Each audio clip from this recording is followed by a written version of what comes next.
সমস্ত কিছু যদি ব্রেইনের উপরে ডিপেন্ড করে, ব্রেইনের যে কোষগুলা, সেইগুলার একটা ফিজিক্যাল এক্সিস্টেন্স আছে, তাই না?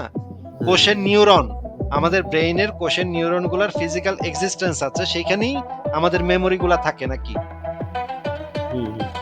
তাইলে যদি মনে করেন আপনার কথা যদি সত্য ধরে নেই যে রুহ ফুহ কিছু একটা আছে এবং এটা বাইরে গেল, ওই রুহটার তো কোনো ব্রেইন নাই নাকি?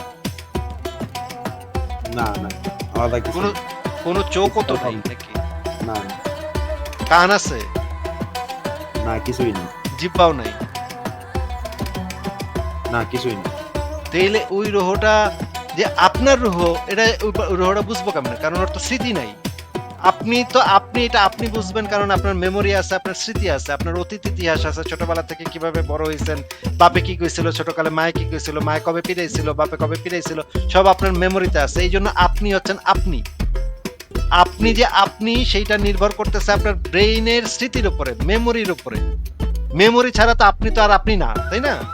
হ্যাঁ, সেই ব্রেইনটাই যদি, ফিজিক্যাল কোনো ব্রেইনই যদি না থাকে, তাহলে ওই রুহটা বুঝবো কেমনে যে এটা আপনি, যে আপনি, এইটার তো কোনো সেন্স ওইটা থাকবে না।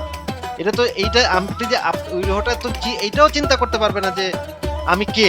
এইটাও তো চিন্তা করার মতো কোনো স্কোপ নাই, কারণ এটা চিন্তা করতে হইলেও একটা ব্রেইন লাগে। ব্রেইন ছাড়া তো কোনো কিছু চিন্তা করতে পারে না। তাহলে ওই রুহটা আছে, এটা আপনি প্রমাণ করবেন, এটা তো এক নম্বর হইলে এটা প্রমাণও করতে পারবেন না। দুই নম্বর হচ্ছে যে ওই রুহটা যদি আমরা মাইনাও লই, ওই রুহটার তো কোনো কোনো চিন্তা করারও কোনো স্কোপ নাই, কোনো ভাবনা চিন্তা, কোনো দেখা শোনা, স্বাদ নেওয়া, চিন্তা করা, অতীতে কি হয়েছে সেগুলো ভাবা, এগুলো কোনো কিছুই তো কোনো স্কোপ এটার নাই, তাই না? জি জি। তাহলে ওই রুহটা থাকলো কি না থাকলো তাতে কি যায়?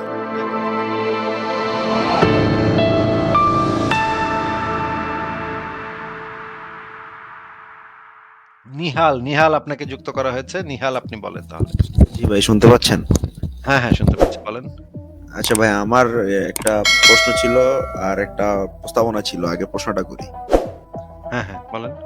আমাদের মৃত্যুটার পরে যে আমাদের বডিতে আর মানে কোনো জীবের অস্তিত্ব থাকে না বা রূহটা উঠে যায়, ওটা কি আজ পর্যন্ত সায়েন্স প্রমাণ করতে পারছে যে এই রূহটা কিভাবে আসে বডির ভিতরে, বা মানে মৃত্যুর পরে এই রূহটা কিভাবে চলে যায়?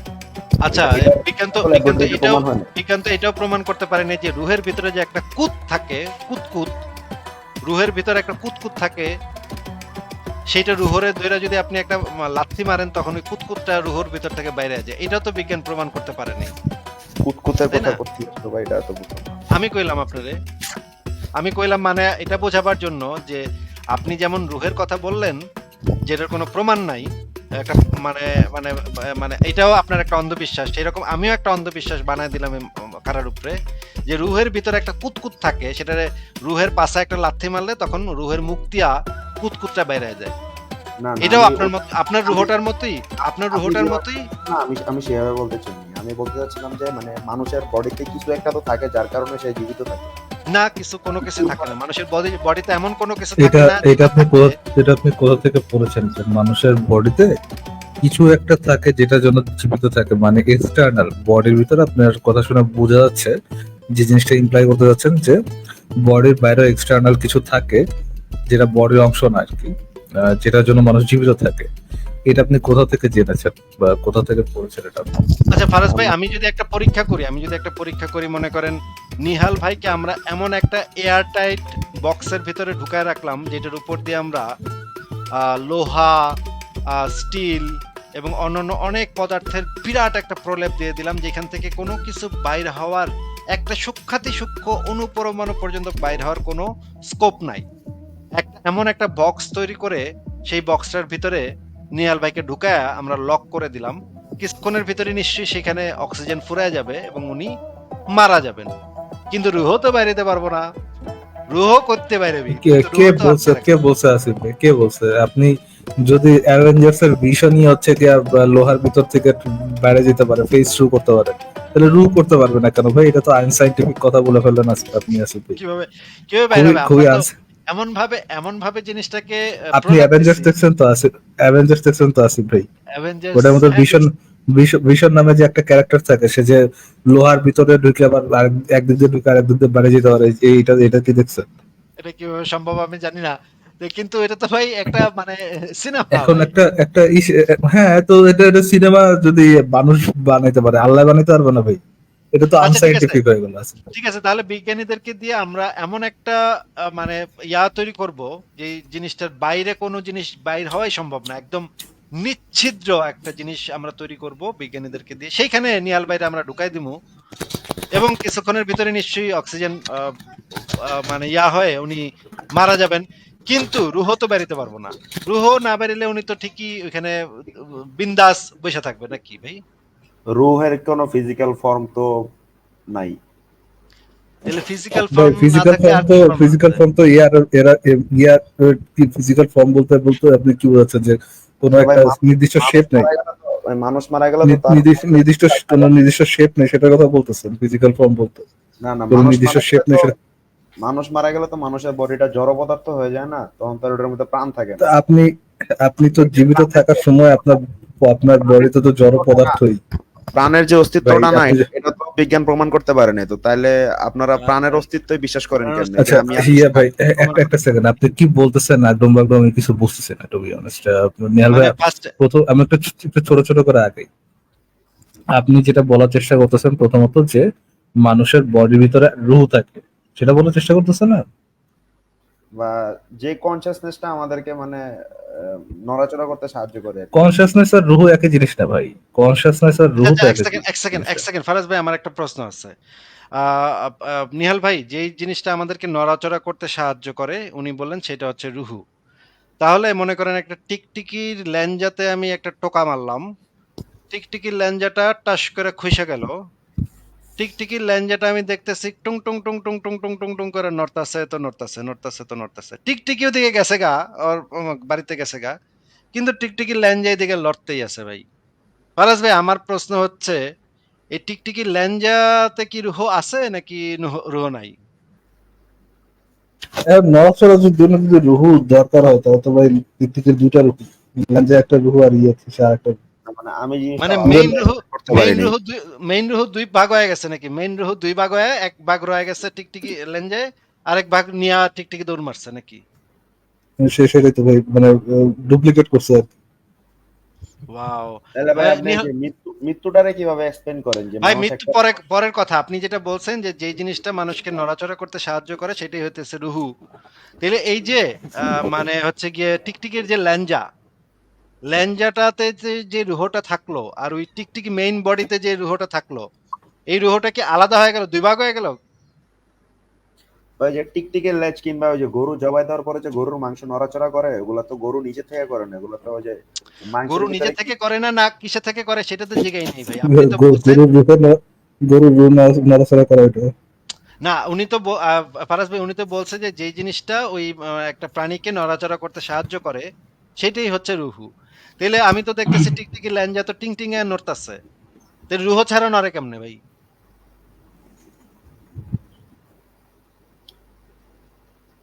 ওটার এক্সপ্লেনেশন তো আমাকে স্যার। ও মাথায় তো ওইটার ভিতরে তো রুহ তো আছে ভাই, রুহ তো আপনি আছে ডেফিনেটলি। আপনি বললেন না ভাই, এটাই তো আপনি বললেন যে নড়াচড়া করার জন্য রুহু লাগবে, নাহলে নড়াচড়া করবে কিভাবে? আপনি বললেন না সেটা? আচ্ছা ভাই, আমি এই টপিকটা সারেন্ডার করতেছি, এটার অ্যানসার দেওয়ার মতো ক্যাপাবিলিটি আচ্ছা, আমার আমি আপনাকে একটু শর্টে বলে দিই নিহাল ভাই। আপনি যেটা ইনিশিয়ালি ধরে নিচ্ছেন সেটা হচ্ছে মানুষের শরীরে একটা রুহ আছে, এটা তো বিজ্ঞান প্রমাণ করতে পারেনি। কিন্তু ভাইয়া, রুহু তো এটা কোনো পরীক্ষিত কোনো বিষয় না, এটা অন্ধবিশ্বাস। এই জন্য আমি আপনাকে জিজ্ঞেস করছিলাম যে রুহু বলার যে কিছু আছে এটা আপনি কোথা থেকে পড়েছেন। একটা হচ্ছে জ্ঞান, একটা হচ্ছে অন্ধবিশ্বাস। আপনি তো রুহু সম্পর্কে কোনো সায়েন্সের বইতে পড়েননি, পড়েছেন নিহাল ভাই? আবার কনসিয়াসনেস এর সাথে মিলায় না, কনসিয়াসনেস একটা আলাদা ভিন্ন বিষয়, রুহু একটা আলাদা আমি ভিন্ন বিষয়। মোহাম্মদের আমি আমি আমি মোহাম্মদের যে কনসিয়াসনেস সম্পর্কে, আমি যে ধরেন বিশ্বাসটা রাখি মোহাম্মদের যে মানুষের রূহ দেহ বিশ্বাস থেকে কি থাকে। রাখেন সেটা আমি জিজ্ঞেস করিনি তো ভাইয়া, বিশ্বাস কি রাখেন সেটা তো আমি জিজ্ঞেস করিনি। মানে আমি আমি জিজ্ঞেস করেছি মানে আমি যেটা জানি যে আর কি, আমি যেটা জানি যে মানুষের রূহ জানেন দেহ মানে থেকে পড়ছেন। গেলে তখন মানুষ মৃত্যুবরণ করে। ওকে, নিয়াজ সাহেব, নিয়াজ সাহেব, ভাই একটু একটু থাকে, একটু মানে অন্যদিকে যান। আমি যতটুকু প্রশ্ন করছি অতটুকুর মধ্যে থাকে। আমি আপনাকে যখন জিজ্ঞেস করছি যে রুহ বলে যে কোনো কিছু আছে, এটা আপনি কোথা থেকে জেনেছেন, মানে কোথা থেকে পড়েছেন আপনি, আপনি কি আমি বিশ্বাস করেন এই সেটা আমি জিজ্ঞেস করিনি। আপনি কি আবার কোথাও কোনো আবার একটু ক্লিয়ার করে আলোচনা দিই। শুনছিলাম। ফারাজ ভাই একটু ক্লিয়ার করে দিই, উনি মনে হয় প্রশ্নটা বুঝতে পারতেছে না। নিহাল ভাই আপনি কি জানেন সেটা জিজ্ঞেস করা হচ্ছে না, কোথা থেকে জানেন সেটা জিজ্ঞেস করা ধর্মীয় হচ্ছে। আলোচনা থেকে শুনছিলাম। আচ্ছা, তার মানে আপনি ধর্মীয় অন্ধবিশ্বাস। আলোচনা তো কোনো রিয়ালিটির বই না, কোনো মানে কোনো বিজ্ঞানের বই না, যাচাই যাচাই বাছাই কিন্তু কোনো বই না। ওটা কি যাচাই বাছাই করা কোনো বই ধর্মীয় আলোচনা? না, যাচাই বাছাই করার কোনো কোনো অংশ আমি রুহ ধর্মীয় ফারাজ আলোচনা ভাই, সম্পর্কে এটা? জানার আর কোনো ফারাজ ভাই, স্কোপ পাই নাই, তো এখান থেকেই জানছিলাম। ফারাজ ভাই আমার আরো কয়েকটা আপ- প্রশ্ন আছে তো। ফারাজ ভাই আমার আরো কয়েকটা প্রশ্ন আছে।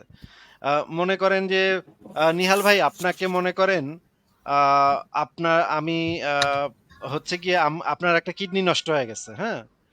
তো আমার ডাক্তাররা পরীক্ষা করে দেখলো যে আমার কিডনিটা ভালো আছে, আমি দিতেও চাই। কারণ আমার একটা কিডনি কাইটা আপনার মানে ওই জায়গাতে ঢুকাই দিল। তো আমার কিডনির রুহ কি আপনার শরীরে চলে গেল ভাই? না ভাই, এরকম তো কিছু না। কিন্তু কিডনি তো আপনার শরীরে তখন নড়তাছে, চড়তাছে, কাজ করতেছে, পেশাব পরিষ্কার করতেছে, মানে পেশাব মানে আপনার শরীরে যে তরল পদার্থ আছে বা পানি আছে কিডনি চাকে সেটাকে, জানি। সেটা সেটা ছাঁকনির মতো কাজ করে। সেই কাজটা ঠিকই করতেছে, তাহলে ওই নড়তেছে কেমনে ভাই? যদি আপনার আমার রুহ তাইলে মানে আপনার ওইদিকে গেল গা নাকি? না না, আমি আমি যেটা বলতে চাচ্ছিলাম যে মানে না না, আমাদের আপনি কি ইসলাম বলতে ধর্ম চাচ্ছেন, অনুযায়ী, কি বলতে আমাদের চাচ্ছেন ইসলাম আপনি আপনার অন্ধবিশ্বাস থেকে কি কি বলতে চাচ্ছেন সেটা জিজ্ঞেস করছি না, আমার প্রশ্নের উত্তরটা দেন। যে আমি যদি আপনাকে একটা কিডনি দেই, আপনার শরীরের সেটা ফিট হয়ে যায় এবং কাজ করা শুরু করে, তাহলে কি আমার রুহটা, আমার কিডনির রুহ কি আপনার শরীরে গেল গা? না না না, আমি আপনার তাহলে কাছে তাই আপনার মনে কাছে করেন আমার, মনে করেন আরেক ব্যাটার হার্ট নিয়ে আপনার বডিতে লাগানো হইলো, কিডনিও আরেক ব্যাটার, হার্টও আরেক ব্যাটার, কিডনি দুইটা লাগানো হয়েছে আরেক ব্যাটার, হার্টও লাগানো হয়েছে আরেক ব্যাটার। তখন কি আপনার রুহর কতটুকু আপনার আছে আর কতটুকু আপনার নাই কোন তো?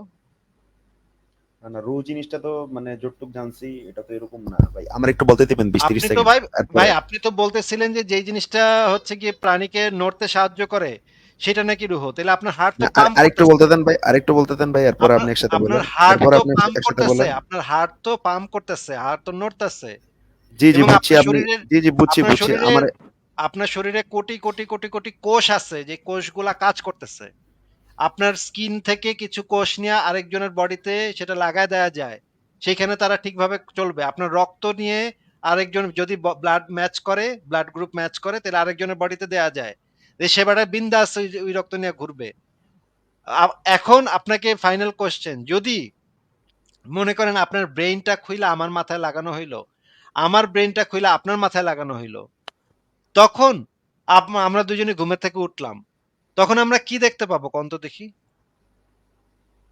আলাদা বডিতে আছি দুজন দুইটা। আমি উঠা দেখবো আমি আপনার বডিতে আছি, আর আপনি উঠা দেখবেন আপনি আমার বডিতে আছেন, নাকি দেখবেন আমি হ্যাঁ আপনার বয়স একটু বাইরে গেছে, আমি দেখবো আমার বয়স একটু কমে গেছে, নাকি? হ্যাঁ হ্যাঁ। তার মানে আমাদের সমস্ত চিন্তা ভাবনা, মেমোরি, আমরা যে জিনিসগুলো চিন্তা করি ছোটবেলা থেকে, আমরা যেগুলো শিখে আসছি, সমস্ত কিছু আছে আমাদের ব্রেনের ভিতরে, নাকি? জি জি। তো ব্রেইনে মাঝে মাঝে একটু আঘাত লাগলে আমরা আবার স্মৃতি হারায় ফেলি, পুরোনো সব কথা ভুলা যাই, তাই না?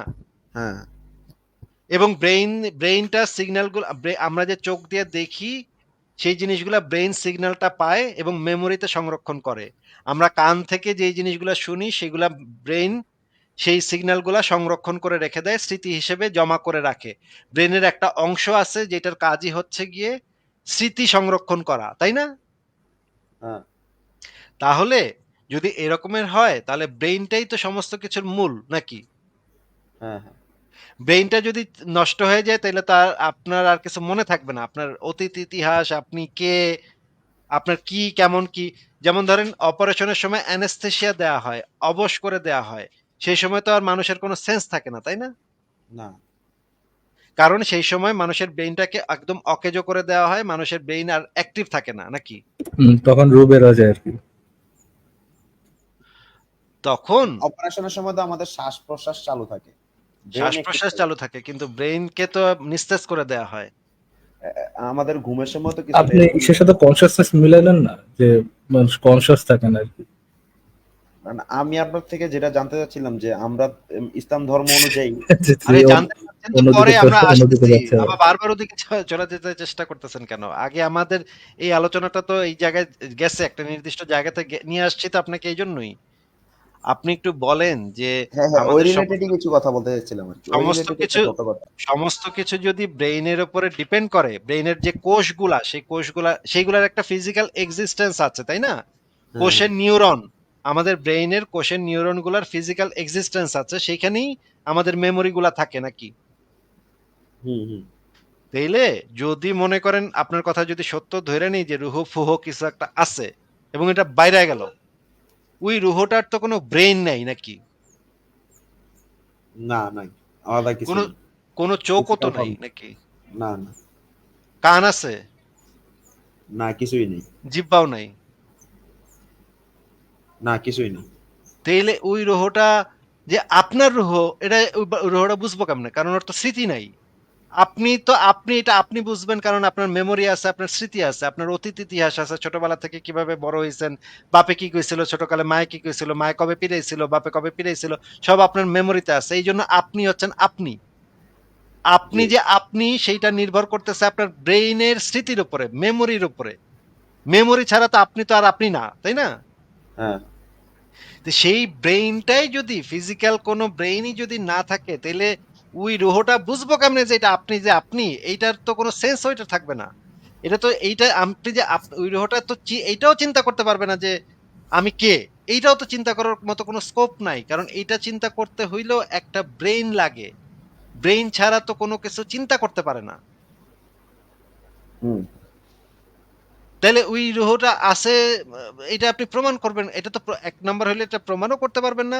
২ নম্বর হচ্ছে যে ওই রুহটা যদি আমরা মাইনাও লই, ওই রুহটার তো কোনো চিন্তা করারও কোনো স্কোপ নাই। কোনো ভাবনা চিন্তা, কোনো দেখা, শোনা, স্বাদ নেয়া, চিন্তা করা, অতীতে কি হয়েছে সেগুলো ভাবা, এগুলো কোনো কিছুই তো কোনো স্কোপ এটার নাই। তাই না? জি জি। তাইলে ওই রুহটা থাকলো কি না থাকলো তা দিয়ে কি যায় গেল আইলো ভাই? যে এবার একটু বলতে দিবেন আমাকে? আপনি আমাদের হ্যাঁ হ্যাঁ, আলোচনাগুলা আপনার কথা। বুঝছেন কিনা সেটা হ্যাঁ বলেন। হ্যাঁ, আপনার কথা আমি বুঝছি, আপনার কথা আমি পুরোপুরি বুঝছি। আচ্ছা বলেন এবার আপনার কি বলার যে আছে? মানে মৃত্যু যদি ব্যাখ্যা করতে যাই ধর্মমতে বা ধর্মে আমি যেটুকু পড়ছি আর কি, যে মানে আমাদের মৃত্যু যখন হয় তখন আমাদের রুহটা চলে যায় বডি থেকে, তখন আমাদের বডি অকেজো হয়ে যায়। তো এই জিনিসটার সায়েন্স কিভাবে ব্যাখ্যা করে যে আমাদের মৃত্যু কেন হয়? বডি পার্টস দেখা যায় যে অনেকের সবকিছু সব ঠিক থাকে, তখন উনি মারা যায়, বা অনেকের রোড আচ্ছা ঠিক অ্যাক্সিডেন্টে আছে। মারা যায়। ঠিক আছে, ঠিক আছে। আপনি আপনার কাছ থেকে দেখছেন এরকম ২-১ টা মৃত্যুর কথা বলেন তো ভাই। আমার নানাকে মরতে দেখছিলাম 2017 সালে। কিভাবে মৃত্যু হয়েছিল? উনি লাইফ সাপোর্টে ছিল। তো হঠাৎ আহ, ওনার হঠাৎ ওনার শ্বাস প্রশ্বাস বন্ধ হয়ে গেছে। তো শ্বাস-প্রশ্বাস বন্ধ হয়েছে কেন? ডাক্তার নিশ্চয়ই কিছু বলছে যে এই কারণে শ্বাস-প্রশ্বাস বন্ধ ওনার হয়েছিল। ওনার হার্টের সমস্যা ছিল। হার্টের সমস্যা ছিল। আচ্ছা, হার্টে কি সমস্যাটা ছিল বলেন তো একটু? ও ব্লক ছিল আমার যতটুকু মনে পড়ে। ব্লক ছিল। মানে ব্লাড সার্কুলেশনটা ঠিকভাবে করতে পারতেছিল না, তাই না? জি অনেক সময় সেই ব্লাড সার্কুলেশনের যে পাইপ, সেই পাইপে অনেক চর্বি জমে যায়, চর্বিযুক্ত খাবার বেশি খাইলে। এই কারণে মানে পাইপটা অনেক মানে ভিতরের দিকে হয়ে যায়, তখন বন্ধ হয়ে যায়, তখন আর রক্ত প্রবাহটা ঠিকভাবে চলতে পারে না। তখন হার্ট ফাংশন করতে পারে না। তখন সে যেহেতু রক্ত সঞ্চালন করতে পারে না, সেহেতু হার্টটা একটা সময় নিস্তেজ হয়ে যায় নাকি? জি জি। নিস্তেজ হয়ে গেলে কি সমস্যা হয় ভাই? নিস্তেজ হয়ে গেলে আহ, ইয়া পাম্প করতে পারে না, রক্ত পাম্প করতে পারে না, তখন পুরো শরীরে আর ওই যে প্রয়োজনীয় পুষ্টিটা আছে ওটা যায় না, তখন সে মারা ওয়াও, যায়। Wow, fantastic, fantastic. ব্রেইনেও তো রক্ত পাঠাইতে পারে না, তাই না? জি জি জি। ব্রেইনে রক্ত না গেলে, মানে তাজা রক্ত না গেলে, ওই যে মানে হার্ট থেকে বের হওয়া আহ, পরিশুদ্ধ রক্তটা না গেলে তো অক্সিজেনও সে পাইবো না। রক্তের ভিতরে তো অক্সিজেন ঢুকে সেটা ব্রেইনে যায়, সেটা দিয়ে ব্রেইন কাজ করে। তাইলে তার মানে মেশিন চলবো না। তেল নাই, মেশিন চলবো না নাকি? হ্যাঁ হ্যাঁ। তো মেশিন না চললে মেশিনটা কি হবে ভাই? ডেড হয়ে যাবে। ব্রেইনের যে কোষগুলা সেগুলা সাথে সাথে পচা শুরু করবে, নষ্ট হওয়া শুরু করবে, কোষগুলা ভাইঙা যাওয়া শুরু করবে। যখনই সে পুষ্টি পাওয়া বন্ধ করবে তখনই কোষগুলা ফাইটা যাওয়া শুরু করে। তাদের কোষের যে কোষ প্রাচীরগুলো আছে সেই কোষ প্রাচীরগুলো ফাইটা যাওয়া শুরু করে নাকি? জি, মারা যায় আর কি কোষগুলো। ওই যে হ্যাঁ, যদি ব্রেইনের রক্ত সঞ্চালন না হয় তাহলে তো মারা যাবে ডেফিনেটলি। এবং মানে রক্ত সঞ্চালন বন্ধ হয়ে যাওয়া মানেই সে মারা যাচ্ছে। তবে কয়েক মিনিটের ভিতরে যদি আবারও একটা কিছু করা যায় তাহলে অনেক সময় বাঁচায় ফেলা যায় তাকে। হয়তো হ্যাঁ, ১ হ্যাঁ। মিনিট ২ মিনিট ২.৫ মিনিট এই রকমের মারা গেছিল এরকমও বলে, অনেক সময় ডাক্তার বলে। ক্লিনিক্যালি ডেড বা ডেড, আ আ তারপরেও সেই লোকটাকে আবার ওই যে বিভিন্নভাবে বাঁচায় কার্পেট শক তোলা, দিয়ে। হ্যাঁ, বিভিন্ন ধরনের শক-টক দিয়ে বাঁচায় তোলা সম্ভব। মারা যাওয়ার পরেও সম্ভব। কয়েক মিনিটের ভিতরে যদি সেই কাজটা করে। কারণ মস্তিষ্কের কোষগুলা খুব দ্রুত পচা শুরু করে দেয়। যদি পুষ্টি না পায় তাহলে দ্রুত পচা শুরু করে দেয়। এবং শরীরের অন্যান্য অঙ্গ-প্রত্যঙ্গগুলাও যখনই তার সাপ্লাই বন্ধ হয়ে যাবে তখনই তার কাজ হচ্ছে নষ্ট হয়ে যাওয়া। পচন ধরে। এবং মরা মানুষকে যদি আপনি একদিন গরমের ভিতরে রাইখা দেন বাসায় তাইলে দেখবেন বিকট গন্ধ বাইর হওয়া শুরু করছে। দেখছেন না ভাই? হ্যাঁ, মানে হচ্ছে হিউম্যান বডি হচ্ছে খুবই দ্রুত পচনশীল একটা বডি, যেটা কোষগুলা খুব দ্রুত পইচা যাওয়া শুরু করবে। যখনই সে পুষ্টি পাবে না তখনই, ইনফ্যাক্ট জ্যাঠা মানুষের ভেতরেও মরা কোষ আছে। আপনার যে চুল সেগুলো হচ্ছে মরা কোষ, আপনার যে নখ সেগুলো হচ্ছে মরা কোষ। এখন এই জিনিসগুলা যখন জীবিত থাকেন তখন এই জিনিসগুলা নখ হয়ে যায় বা মানে চুল হয়ে যায়। কিন্তু যখন আপনার সাপ্লাই বন্ধ হয়ে যায়, হৃৎপিণ্ডের সাপ্লাই বন্ধ হয়ে যায়, তখন এইটা কি আমরা মৃত্যু বলি, যে মস্তিষ্কে যখন রক্ত প্রবাহ বন্ধ হয়ে যায় মস্তিষ্ক কাজ করা বন্ধ করে দেয় এবং তখন আর সেটাতে কোনো চেতনা থাকে না। সেই আমরা যে চিন্তা করি সেই চিন্তা করার যে ক্যাপাবিলিটি, চেতনা যেটাকে বলে, কনসিয়াসনেস ইংরেজিতে যেটাকে বলে, সেই কনসিয়াসনেস আর থাকে না। তখন সেটাকে আমরা মৃত্যু বলি। তাহলে এটা তো খুব সিম্পল জিনিস, এটাতে না বোঝার কি আছে আমি তো বুঝতেছি না। জি ভাই বুঝছি। এবং মরার পরে যেই পচনশীল বডিটা, সেই বডিটাকে আমরা কবরে, অনেকে কবরে দেয়, অনেকে পোড়ায় দেয়। ওই বেটা তো ব্যথা ট্যাথা পায় না, তাই না? হুম। কারণ বেটা তো সেন্সই নেই, বেটা ব্যথা পাবে কেমনে? হ্যাঁ, হ্যাঁ। সেন্স নাই কেন? কারণ হচ্ছে ওই ব্যাটারে যে আপনি লাঠি দিয়ে যত পিটান না কেন, ব্যাটার তো ব্রেইনই তখন অ্যাক্টিভ না। এই ব্যথার অনুভূতিটা শরীরের যে স্কিনের যে পেইন রিসেপ্টর যেগুলো আছে, সেই পেইন রিসেপ্টর কোষগুলা সেগুলো মস্তিষ্কে সিগন্যাল পাঠাইলে তখন মানুষ ব্যথা পায়। এছাড়া তো আর মানুষের ব্যথা পাওয়ার কোনো স্কোপ নাই। মনে করেন আপনার হাতে একটা অপারেশন করা হবে। হাতটাকে শুধু একটা জেনারেল অ্যানেসথেসিয়া দেওয়া হইছে। হাতটা অবশ হয়ে গেছে। তখন দেখা গেল হাতটারে ডাক্তার কাটতেছে, আপনি ব্যথাও পাইতেছেন না। কিন্তু আপনি কিন্তু জাগনা আছেন, আপনার কিন্তু সেন্স আছে। কিন্তু আপনি আর হাতে ব্যথা পাইবেন না। কারণ হাতে অ্যানেসথেসিয়া দেওয়া হইছে। হাতের যে সেন্সর, সেই সেন্সর গুলাকে বন্ধ করে ফেলা হইছে। মস্তিষ্কে আর কোনো সিগন্যাল সে পাঠাইতেছে না। এই কারণে আপনি হাতে আর কোনো ব্যথা পাইবেন না। হাতে যত কাটাকাটি করুক না কেন আপনি আর হাতে ব্যথা পাবেন না সেই সময়টুকু। মানে হচ্ছে এই যে বডি থেকে যে সিগন্যাল গুলা সেগুলা ব্রেইনে গেলে তখন সেগুলা আপনি ব্যথা বা বেদনার অনুভূতিগুলা পান, যখন সেগুলা ব্রেইনে যায়। ব্রেইনটা হচ্ছে মেইন জিনিস। ব্রেইনটা না থাকলে তো কোনো কিছুই নাই ভাই। জি বুঝছি, বুঝছি। তাহলে যে রুহের কথা বলতেছেন সেই রুহটা মনে করেন বুঝবো কেমনে, বা রুহটারে যদি আপনি মারেন পিটানো ব্যথা পাইবো কেমনে? ওর তো ব্রেইন নাই। জি। ঠিক আছে, আমার মনে হয় যে আমাদের ফারাজ ভাই আপনি কি কিছু বলবেন ওনাকে? না ভাই আমার না না, আসিফ আসিফ ভাই ক্লিয়ার করে দিচ্ছেন আপনার। না ভাই আমার একটা প্রশ্ন ছিল আরো। যে আচ্ছা, তাহলে শর্ট করে বলেন কারণ আমাদের আর আজকে সময় নেই। জি আমরা ইয়া আপনারা আপনাদেরকে যদি আমি মানে প্রডিজি ধরি তাহলে আপনারা তো নাস্তিক মানে অনেক পড়াশোনা করে আর পরে মানে ধর্ম ত্যাগ করার সিদ্ধান্ত নিয়েছেন না? তো এটা নট আপনাদের না, নেসেসারি। আমি পার্টিকুলারলি পড়াশোনা করে ধর্ম ত্যাগ করার সিদ্ধান্ত নিচ্ছি এরকমটা না। আমি যখন দেখছি যে ধর্মের দাবিগুলো সপক্ষে, ধর্ম নিজে কোনো প্রমাণ দেয় না, সুতরাং এই কনক্লুশনে পৌঁছানো একটা রিজনেবল কনক্লুশন যে ধর্মটা হচ্ছে অন্ধবিশ্বাস। জি জি আমি কিন্তু প্রথমে সারেন্ডার করে নিচ্ছি যে আমার এই বিষয়ে জ্ঞান অনেক কম। তো আমার কথা হচ্ছে যে আপনাদের যেহেতু মানে ধর্মের সব মানে অনেক আপনাদের ওয়েবসাইট ঘেটে দেখলাম যে অনেক প্রযুক্তি নিয়ে আপনাদের যুক্তি আছে যে ধর্মে এটা ভুল বলছে এটা ভুল বলছে। তো আপনারা মানে আমাদের ধর্মের যে টপ লেভেলের প্রোডিজি ওদের সাথে কেন ডিবেটে বসেন না? যেমন আরিফ আজাদ, মাহমুদুল হাসান সোহাগ, ওনাদের সাথে আপনাদের টপ যে কয়েকটা যুক্তি আছে ওটা নিয়ে ওনাদেরকে হারায় দেন, তাহলে আমরা সবাই একসাথে নাস্তিক হয়ে যাই। এটা কি আরিফ আজাদ সোহাগ? এটা ও আচ্ছা, সোহাগ বলতে কি রকমারি সোহাগ? জি জি আচ্ছা ফারাজ ভাই আমাদের আমাদের ইয়েতে তো হ্যাঁ, জি জি আছে। শর্ট করে অ্যান্সার দিয়ে আমি চলে যাই, আপনি কথা বলেন। নিহাল ভাই শুধুমাত্রই আরিফ আজাদ, এক নম্বর কথা হচ্ছে আরিফ আজাদ তার বইতে যা লিখছে সেগুলো সম্পূর্ণ ইসলাম বিরোধী কথাবার্তা সে লিখছে তার বইয়ের ভিতরে। আরিফ আজাদকে বহুবার আমরা নিমন্ত্রণ জানাইছি, আরিফ আজাদের বন্ধু মুশফিকুর রহমান মিনারকে দিয়েও আমরা বহুবার তাকে নিমন্ত্রণ জানাইছি। সে যদি একবার আমাদের লাইভে আসে, আমি গ্যারান্টি দিতেছি সে কাঁদতে, কাঁদতে এই লাইভ থেকে ফেরত যাবে। কারণ তারে আমি এমন, এমন জায়গাতে ধরবো, তার বই দিয়ে তারে আমি এমন, এমন জায়গা দিয়ে ধরবো এবং সে যে কত বড় ইসলাম বিরোধী কথা বলছে সেটা আমি সবার সামনে দেখায় দিব। ইসলামকে সত্য প্রমাণ করতে গিয়ে সে ইসলাম বিরোধী কথা বইলা শেষ করে ফেলাইছে। তার বই ভর্তি হচ্ছে ইসলাম বিরোধী কথা, যেইগুলার সাথে ইসলামের কোনো সম্পর্ক নাই, যেখানে সে ইসলাম নিয়ে মিথ্যা কথা বলছে। সেইগুলা আমি দেখায় দিব। যদি আরিফ আজাদ আমার লাইভে আসে, তাইলে আমি গ্যারান্টি দিচ্ছি সে কানতে, কানতে বাইর হবে, অথবা আমি লাইভ করা সেই দিন থেকে বন্ধ করে দিব। তারপর দিন থেকে আমি আর কখনো কোনো লাইভও করব না। তারপর দিন আমি মুসলমান হয়ে যাব দরকার হলে। যদি আমি তারে কানতে, কানতে এখান থেকে বাইর করতে না পারি। নিহাল ভাই, আমার কথাটা কি আপনি শুনছেন? জি জি শুনছি। আচ্ছা। ২ নম্বর কথা হচ্ছে আরিফ আজাদ কেন? ওই যে আরিফ আজাদ আপনি যে রকমারি সোহাগ, টোহাগ, ফোহাগ যার কথাই বলছেন, এদের অনেক বড়, বড় বাপরে আমরা নিমন্ত্রণ জানায় রাখছি। যেমন ডক্টর আবু বকর জাকারিয়া, বাংলাদেশের সবচাইতে বড়, এই মুহূর্তে সবচাইতে বড় আলেম।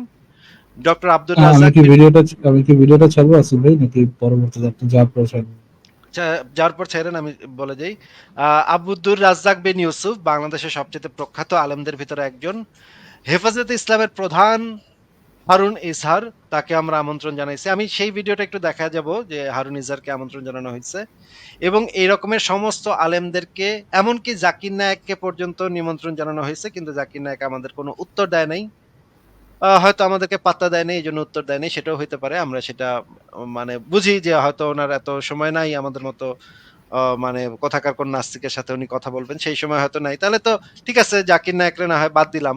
মিজানুর রহমান আজহারি, মানে আব্দুর রাজ্জাক বিন ইউসুফ, জাকারিয়া, এরা তো আসতে পারে, এরা তো আসতে সমস্যা নেই। এরা তো আমাদের আমাদের প্রশ্নের উত্তর ইউটিউবে মাঝে মাঝেই দেয়।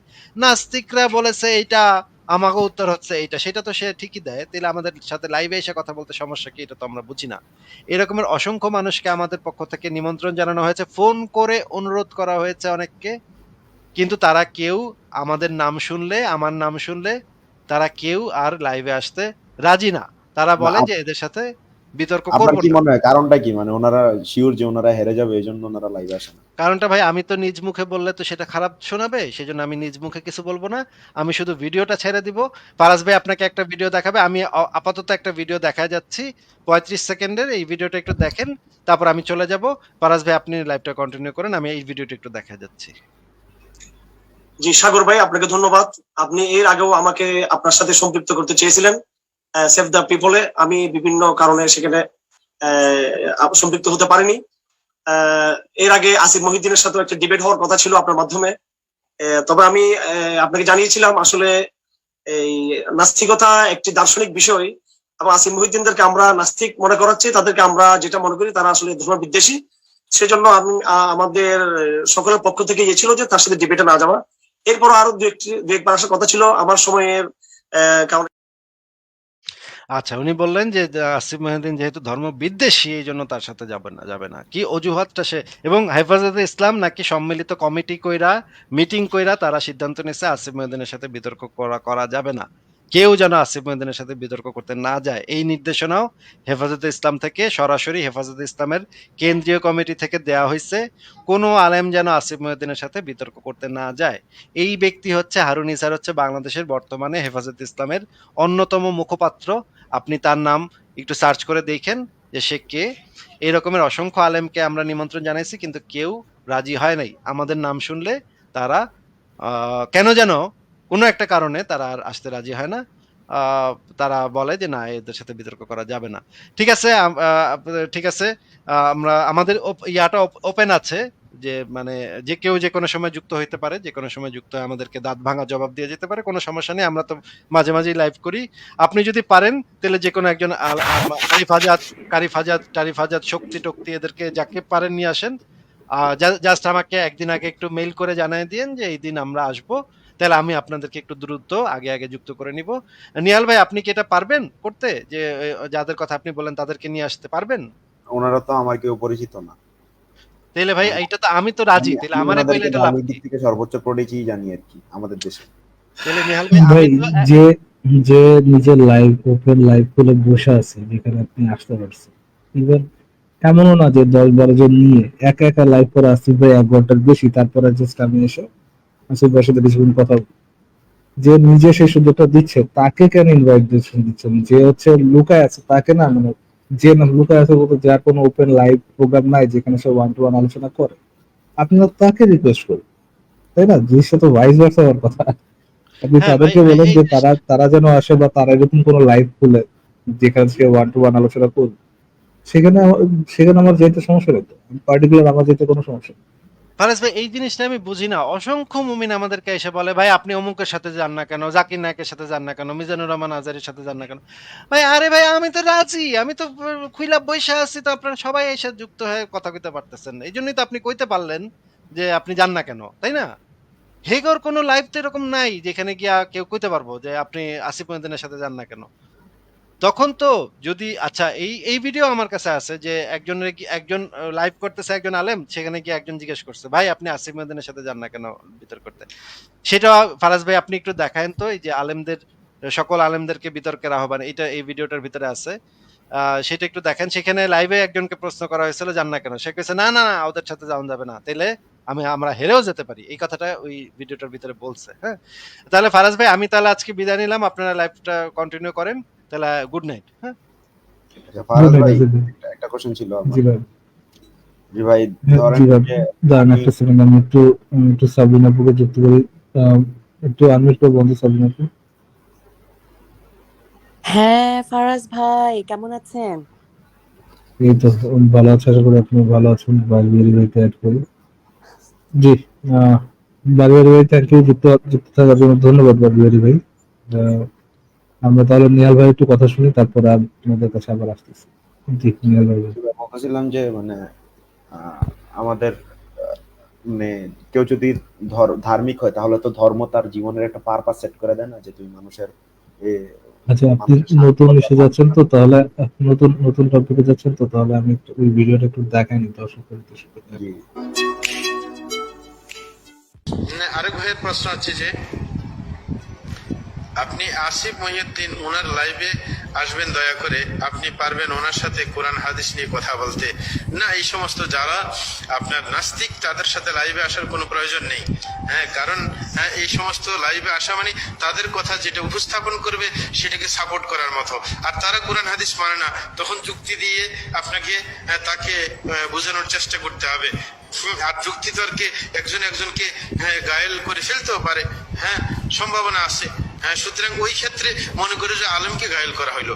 সুতরাং এই সমস্ত ব্যাপারে কারোর সাথে এরকম তর্কে যাওয়া ঠিক নয়। যদি সে আপনার দুনিয়াতে এখন যে ব্যক্তি নিজেই গবেষণা করে যে আল্লাহর কত কুদরত, আল্লাহর যে মখলুকাত, এগুলো নিয়ে চিন্তা করলে নিজেই আল্লাহর অস্তিত্বের খোঁজ পেয়ে যায়। সুতরাং এদেরকে এবং বইপত্রের কোনো অভাব নেই আপনার নাস্তিকদের জন্য, যেটা পড়ে সে আস্তিক হতে পারে।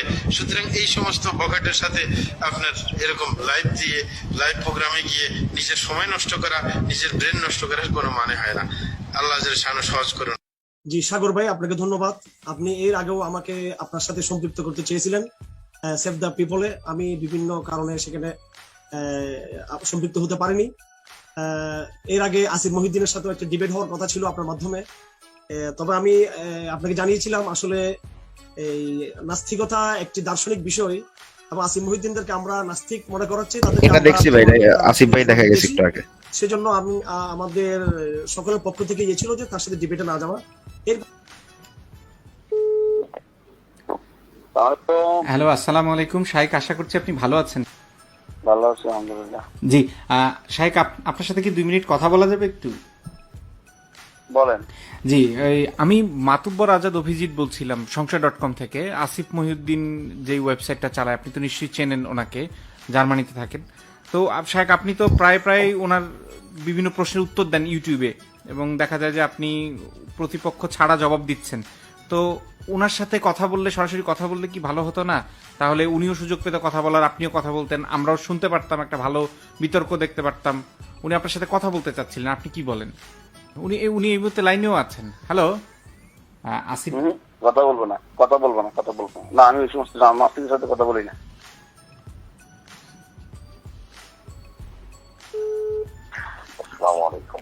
হ্যালো, আসসালামু আলাইকুম। শাইখ ভালো আছেন? আলহামদুলিল্লাহ। শাইখ, আমি কিছুদিন আগে আপনাকে ফোন দিয়েছিলাম, মাতুব্বর আজাদ অভিজিৎ।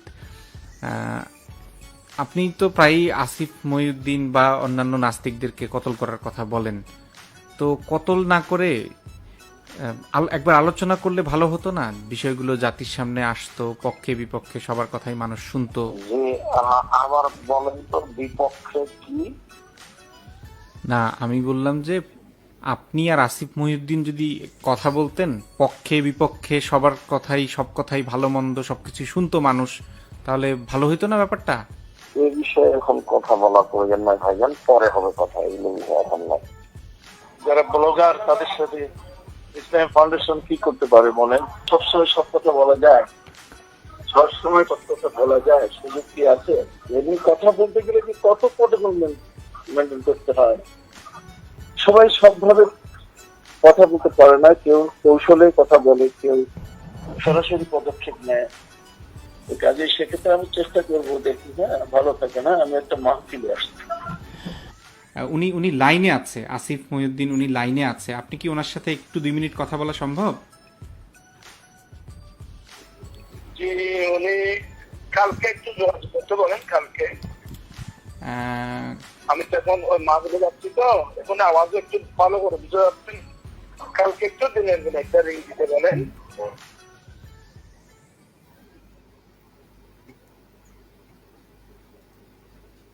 জি, আহ, আমরা যে ওনাদেরকে বিতর্কে আহ্বান জানাইও এবং ফোন করে করে বিতর্কে আহ্বান জানাইব, তারপর তারা যে ডিনাই করে, এই জিনিসটা আপনাদের দেখা দরকার।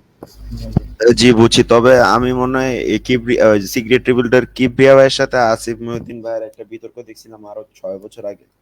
ওইটা কোনো বিতর্ক না ভাই, সিক্রেট রিভেলের বলদ আসছিল, এসে কিছুক্ষণ কথা বলছে, কথা বলে পালাইছে।